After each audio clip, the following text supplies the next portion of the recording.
Tyler, Can I I get to officially can meet you now. Kinda. can I hear you? Still can't. Yeah, I can hear you. Can you hear me? Nope. Can you Hold hear on. me? I gotta figure out. Oh, here we go. Can I hear My you? stuff good? Now can There. you hear me? I can hear you. I can. You can hear? Awesome. So officially All to right. meet you. So yes. Let's. All So right. So is we this got just like a interview or is this the podcast itself?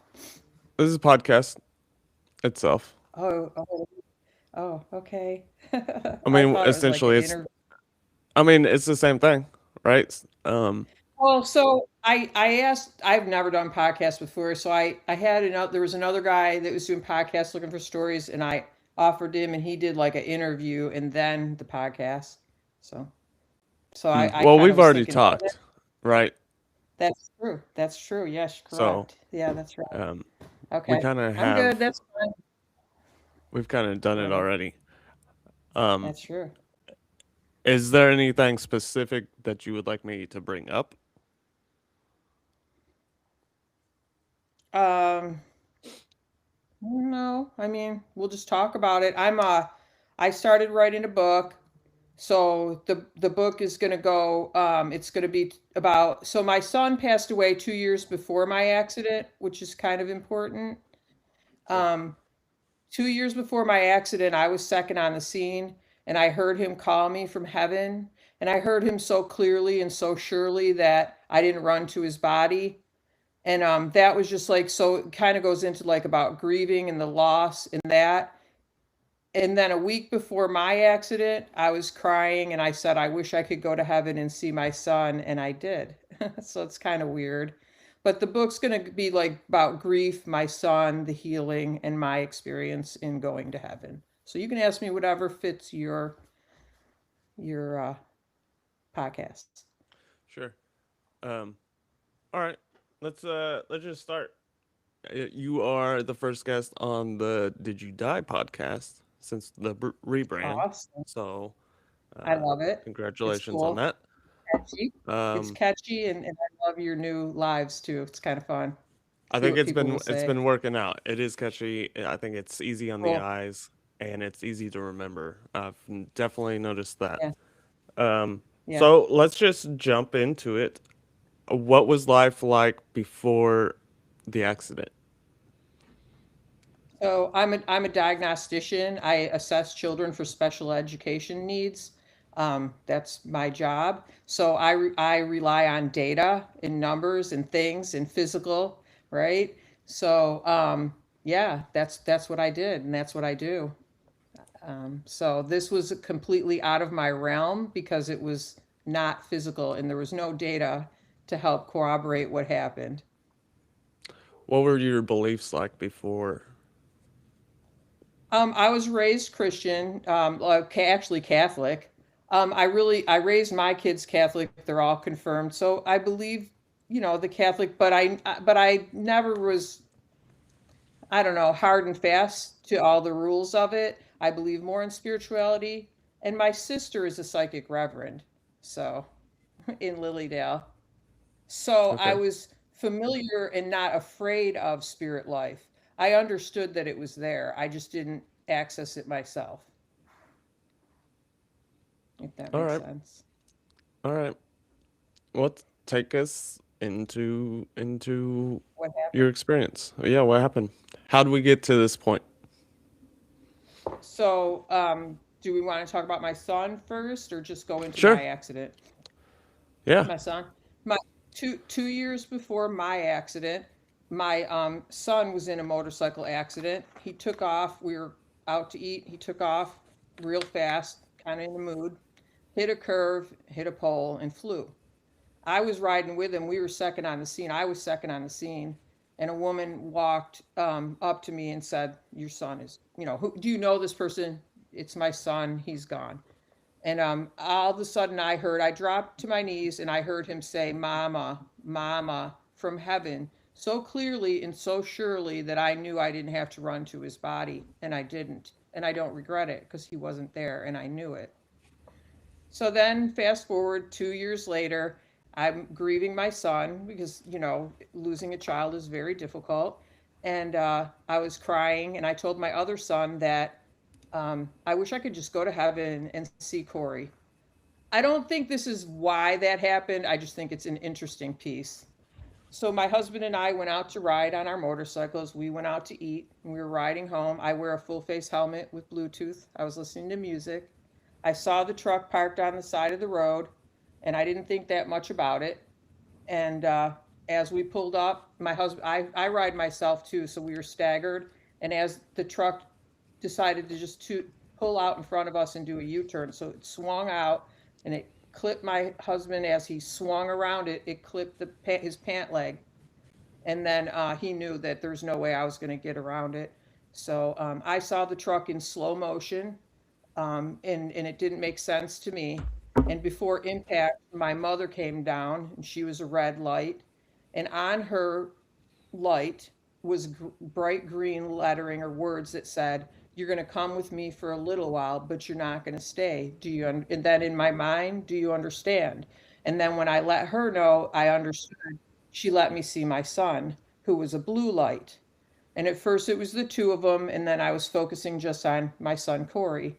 And Corey was also blue light. I knew them from what they felt like, from their love. I didn't see their physical forms at that point. So yeah, I learned absolutely without a doubt that at that point, when you shed your body, you are what's inside of you and what you feel like. That's who you are. Because I knew them from, without question, from that. And then Corey would show me his face coming through the blue, because Corey was funny on Earth and he was trying to make me laugh. And I kind of remember thinking it's not really very funny, but I love you. And then he showed me how he got between me and the truck, like in like a wedge. He showed me his blue form get like a wedge, and he got between me and the pain. And yeah, I broke both my wrists, my arm, my pelvis, punctured my lungs, vertebrae chipped, just about, and I was bleeding internally. That was the big one, was I was bleeding internally. So the next thing I knew, I was above my body and I could see down, and my body was on the road, and my other son was there, my husband was there, and I pushed myself over and I could see my mouth open and I was yelling, but I didn't feel it. And my husband corroborated, yes, that I did push myself over with my broken wrists. But I remember that in that way. And then I remember seeing down, because they put me in the ambulance, realized I had lost 40% of my blood, and then sent me to life flight. I remember seeing the blades and myself on the gurney, and that was that. That's that part. Any questions? Um, what was your vision like? Was it like 360, or was it normal? Did you have a body? So no, I didn't see my body at all. I knew I was connected to the body that was on the ground. My mom was just complete red, like that's all, like it was all encompassing, all red. And then my son was blue. When I was in IC, I was in ICU for 10 days after that. And I experienced things there. Um, since the accident, I'm taking spiritual insight training and classes. I'm going to a school of healing and prophecy. And so I've learned a lot. And now I understand I was in transcendence during the ICU time. So there was times then that I could see without my eyes open too, if that makes sense. So things like I saw the doctors. I had like 10 surgeries throughout this process, and I could see the doctors working on me. During the one where they put this wrist back together, was like a 10-hour surgery, the first one. And I could see the angels working through the doctors, like they were like a light energy, and the doctors were there, and I could see them helping. And when I woke up, I told my doctor that my experience, it just seemed like everyone knows this, oh, my mom and my son and all that. And I said, and I saw the angels working through you. And he said, absolutely, from God through my hands. That's the way it works. He believed. So that was kind of crazy. And then what else did I see? One of the times when I was in the ICU, I didn't want to come back. So I was telling them I don't want to come back. So the angels were showing me how the people were sitting at the foot of my bed and praying, and I knew who it was, and I was intubated. There's no way I could have seen this, but I know it's a memory. And my aunt and my daughter and my other son were praying at the foot of my bed, and they showed me, because I didn't want to leave that beautiful love of heaven. They showed me that we are all connected to heaven, that beautiful love that you feel in heaven is in all of us because we're all part of it. And they showed me how the prayers from the people were like an orange and yellow light and would go up from them and connect to heaven and bring down the angels. It was amazing. And they wanted me to come back, and they said, because they said, and it's not words, it's just conveyed. But what they let me know was that it's in all of us, it's on earth too, and I need you to go back and remind them because they forgot. And so, want to know what else I saw when I was in Transcendence? I, Obviously, that's why I'm here, right? Mm-hmm. So one of the times when I saw an angel float up to me, and it was, I was intubated, I was in ICU, I was down and out, and it flew up to me. My eyes were open for that one, but I just saw the angel come up, and she had he, because it didn't was neither male nor female, tentacle like things coming off the arms that were shaking over my bed, and then would dissipate and kind of go through the bars and come up the other side and do that praying on the other side. And I remember thinking I should be afraid, but I'm not.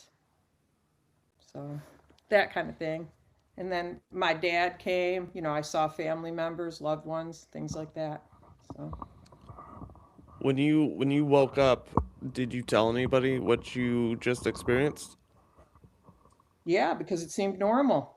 I was just like, yeah, my mom came down, she was red, there was these green lettering on there. And then Corey came, and actually my son, when I was intubated and I was in the hospital bed, my son and my daughter were sitting next to the bed, and I could hear them because, like in Transcendence, you're observing, and they were saying, we don't know if her brain's going to be okay, right? I was riding like 60, and I face planted into a truck, and totaled the truck. The frame's bent, right? And that was with my body, right? And they were like, well, she has a brain, I had a brain bleed, but obviously, clearly, it didn't cause me any lasting damage. But my son and daughter were worried about it. So I went back in my body, and I shook my head like, and my son came over and said, I mean, I don't remember what it looked like, and he came over and he said, is your brain 100%? And yeah. And then he said, did Corey catch you? And I said, yeah. I remember that. And let's see, I won't get into the tears of it. It's pretty fresh. This happened to me, it's not 3 years yet. So I notice a lot of people, it takes a long time to process. And I noticed a lot of people with NDEs, it took them a long time to process. It's taken me this long to process it, but I think I've processed it pretty quickly, if that makes sense. And I'm able to share it, but the emotions are still pretty high on some of it. How is this experience changed you from who you were before and your beliefs? Have your beliefs changed? And if so, what are they now? And how has your life changed since then? So, yeah, I believe it was definitely a calling, and like the angels wanted me to come back and share about how beautiful heaven is, and that how our prayers work, and just all of those things. So I feel like, the need to share it. I'm writing a book. I've never written a book. I'm taking classes. I'm going to school, the School of Healing and Prophecy, through fellowships. It's in Casadaga, New York, near Lilydale. So that I'm in Texas, so that literally means flying up there and here and there. It's a year long class, and part of it is mediumship. So I've never thought of myself as a medium, and I'm a data girl, right? I like numbers. I want to see see it in print.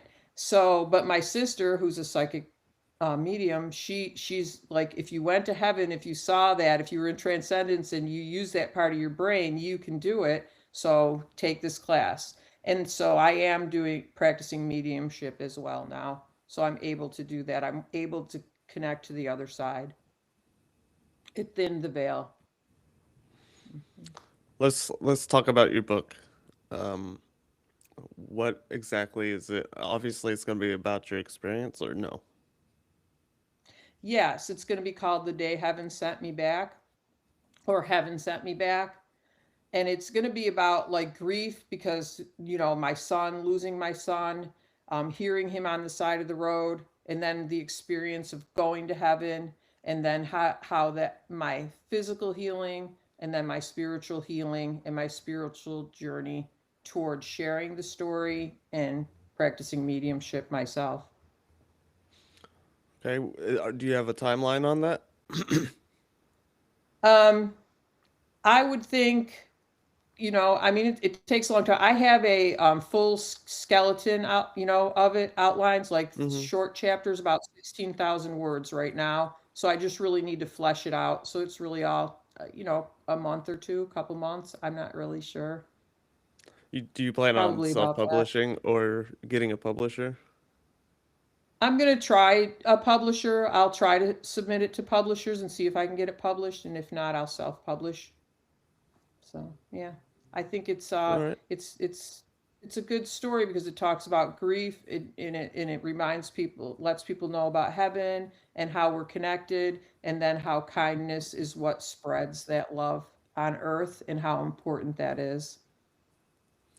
All right. I want to take a time to talk to the chat real quick. That we have 7 people watching us. Um, if You they have do? questions, I let didn't us know that. know. Yeah, I wish I could have Okay. went live on TikTok, but TikTok does not allow me to use my camera here and there. So Oh, okay. So we're on YouTube. we are on YouTube and we are on Twitch. Oh, okay. But if anybody has questions, feel free to type them up and I can pull them up on screen so you can see them. In fact, you can see the chat. I don't know if you know that, but you can see the chat on the side of the screen, which isn't very Did active. So, you? like, you're not missing anything. Yeah. No. Okay. We're good. Yeah. Um, have you have you heard of IANS? No. Tell me No? about that. It's the International No. Association of Near Death Studies. Nope, never heard of it. I'll write it down. So IANDS. Um, Not only that is NDERF, NDERF, Near Death Experience Research Foundation. I think they both would enjoy your testimony, and not only that, as once your book is published, and they could, I mean, they might even have some links to publishers, right? That maybe they work with. Probably not. It's just a thought. But they hold a Possible. year. The IANS holds a yearly conference at a select city. This year, it's in Seattle. And I Okay. think it's at the end of August. But once you put your story out there, like that might be a good place to go do a presentation for it or share your story or definitely Sure. a place to sell your book. They have a library when they do their conference. It's like a 4-day, 5-day conference. But Okay. they have a library out there that you can put your book in and sell it there or whatnot. but I'm Okay. sure it's a good place to meet people who have had experiences and meet other media like podcasters and stuff like that. But um, Mm-hmm. I would it's a good place to go check out. It's a yearly conference, so if you want to meet people just like you, uh, Sounds good. Yeah. Ooh, that's it's a cool. good place. But And also, that's Endurf, listening to your podcast. Yeah. Hmm. Endurf is a good place to type your experience out and put it out there for people to, it's a database of 6,000 to 8,000 near death experiences that people can read. Is Yeah. updated daily. Just a few That's places awesome. to. And I've got this too. Me too. What a coincidence. Very cool. That's I love it. beautiful. It's I very do love cool. it. Yeah, I'm a teacher, man. I love books. This is great. I love it. I'll bring it when I go back up. I graduate from I'll be like I'll have a I guess like a 1 year certification when I go to Lilydale again. Have you heard of Lilydale? I have. I don't know where it's at, but I've heard of it. It's it. It's in New York, Lilydale, New York, in Okay. Casadaga. Yeah. So when I go up there, my sister has a house there and that, and so I'll go up there and I'm going to bring it. And fellowships where I'm taking the class, it's right like a couple miles from Lilydale. I want to share it, so I think it's pretty cool. They put books out on shelves, and they have books when people come into fellowships and stuff, so they can have your book there too. That's awesome. Let me know if like they need more books. I'll hook them up I will or try. when I go up because I think they're very Lilydale loves working with kids and because the kids have the biggest connection when they're little, right?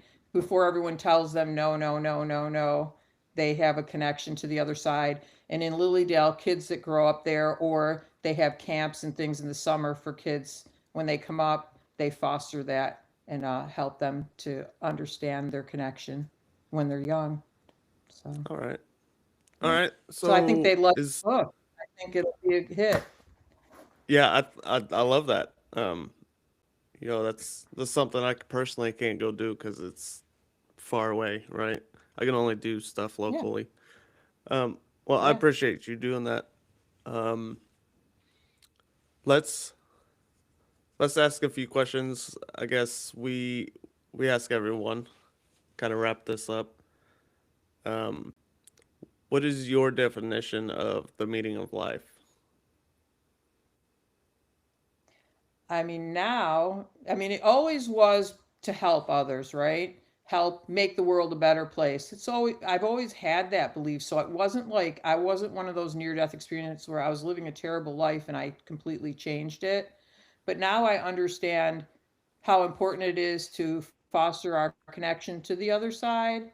And I think that the most important thing and the thing that we can leave behind would be how many people that you helped, to learn that, understand that, and that you connected with.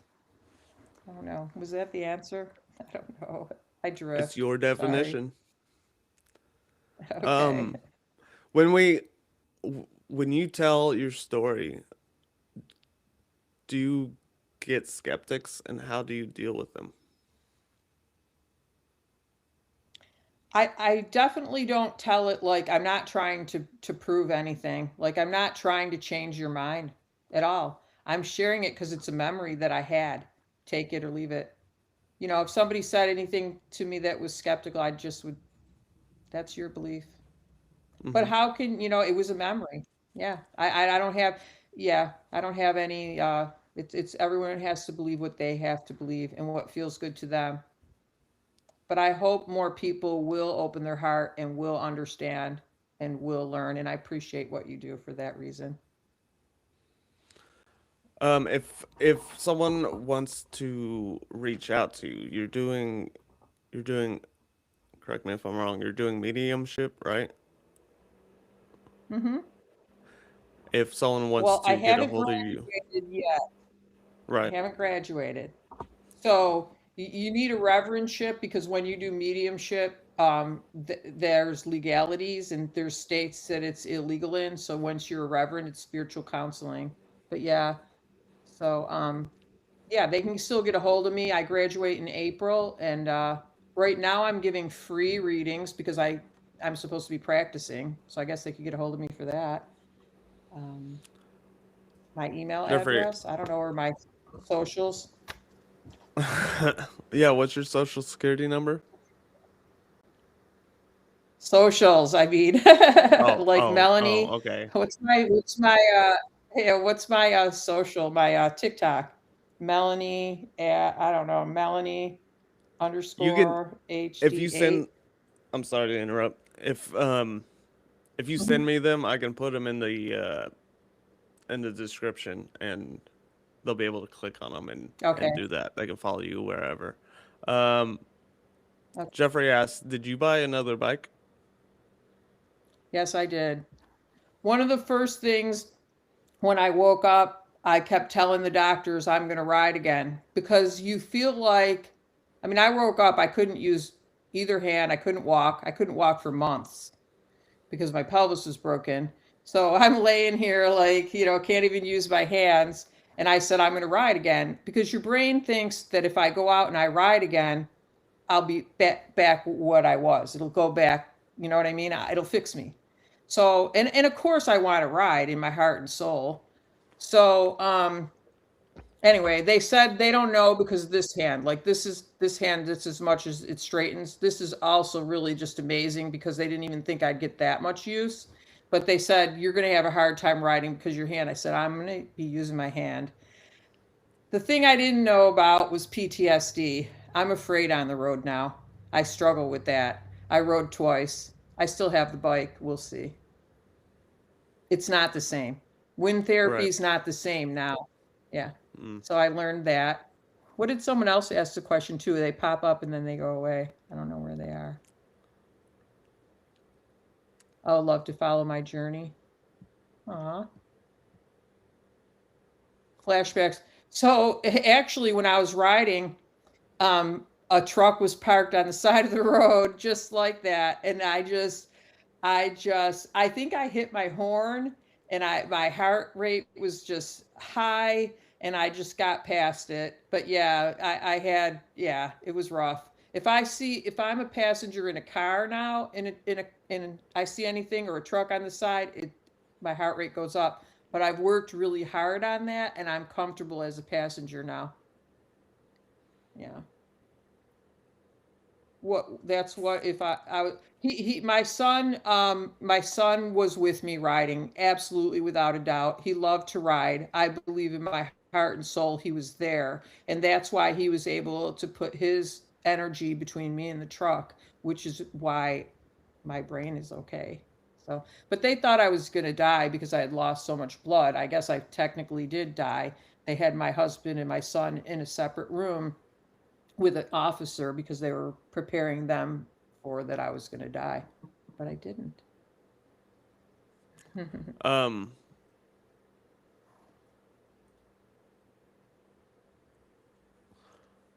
what? I forgot. Give me a second. Oh, we often get asked on the live, what was the process of going back into your body? Was there a journey back to your body, or you just blanked and woke up? it was it was gradual because like I said, I was in transcendence.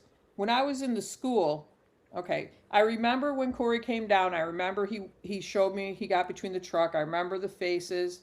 I remember him telling me to come back because he showed me his full figure, full form, his true form. And he was sitting in a chair and he said, Mom, go back because you can do things on earth that you can't do here.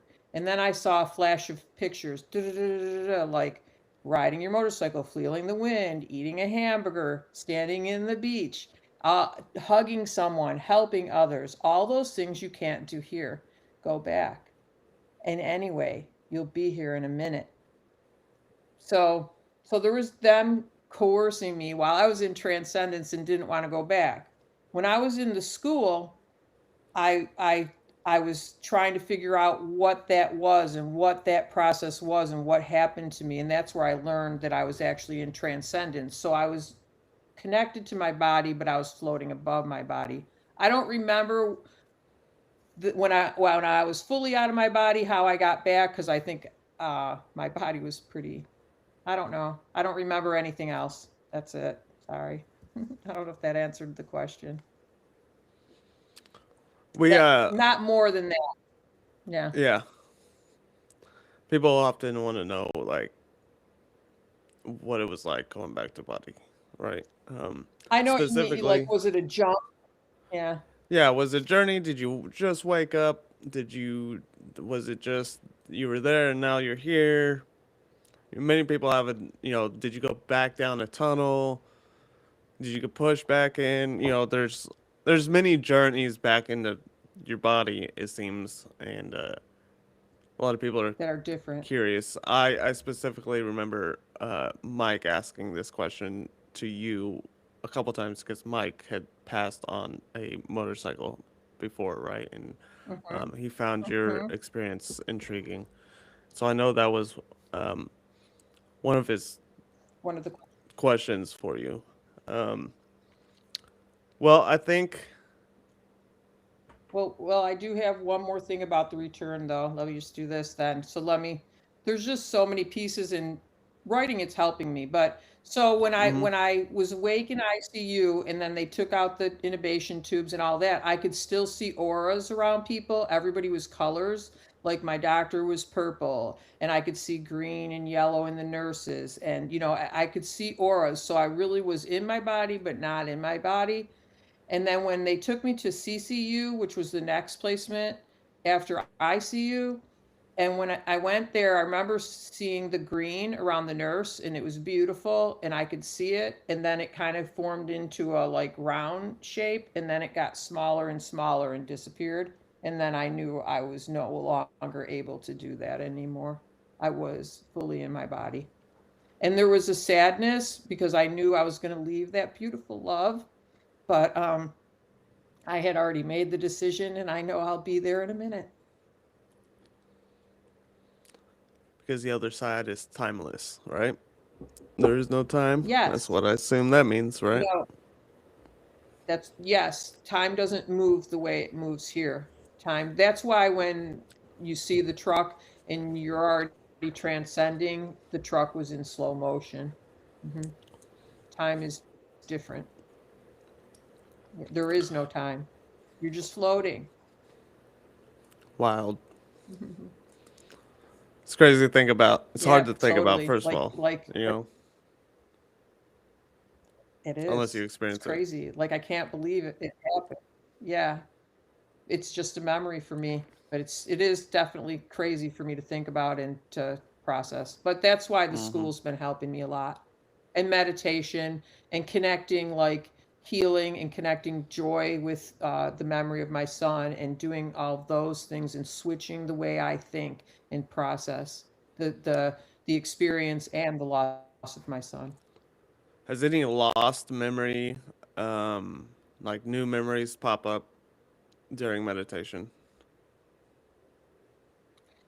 The thing that during meditation, one of the meditations, they take you deeper and deeper. They do really good meditations there. And then all of a sudden I saw my son at the end of the road, like walk down this road, and I'm in this meditation, and my heart, I said, no, like I don't want to cry in front of all these people. So I pulled myself out of it. And then they do what's called sutras, where he'll say joy, love. And what we do during this meditation is we build ourselves up with all this positive, beautiful heaven energy of love, joy, kindness, and then we send it out into the world. That's our purpose. And it's a good purpose, and it really is real, and it works. I saw it in heaven. So that's what we were doing. And when he gave the sutras and said joy, Corey immediately put his face in front of my face, and he showed me, and I knew he wants me to connect his memory with joy. Before that moment, I could not even say his name without crying. And now I can connect his memory with joy. So things like that have happened. like since going to the school. Memories, I pretty much remembered all the things. I just didn't know how to process it. So, All right. things like Well, that. um, I want to.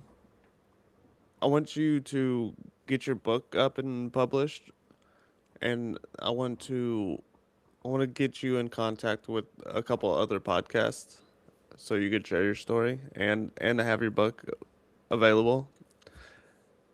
And I say I say you should wait because those podcasts have a bigger following. I have a smaller following on YouTube where this will be posted. Um, but they have several hundred thousands. So I think I'll send you some contacts and some groups that you could share in, and you get some eyes on your book, and maybe give it a little nudge, right? Um, but thanks for coming on here. Thanks for reaching out to me and agreeing to do this. Um, if you had one Well, last thank message for you. the world, what would it be?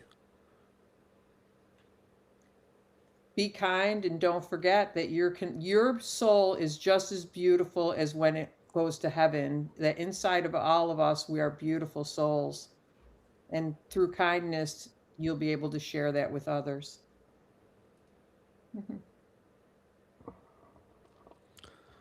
I don't know. All right. I think you stick around. I've got to end the live and we got to let it upload. Everybody else who's in the And chat, I will be, and for you too, I will be live on TikTok shortly. So if you guys okay. want to meet me over there in a little Well, bit, let me say thank you for what you do, because you the first time I shared it publicly or whatever was just on your TikTok page, and if not for that, I don't know if I would have ever been able to start expressing it in words like that. So thank you. for sure, you are welcome. Um, and thanks for trusting my platform to be able to do that. You know. All right, I'm Because of this.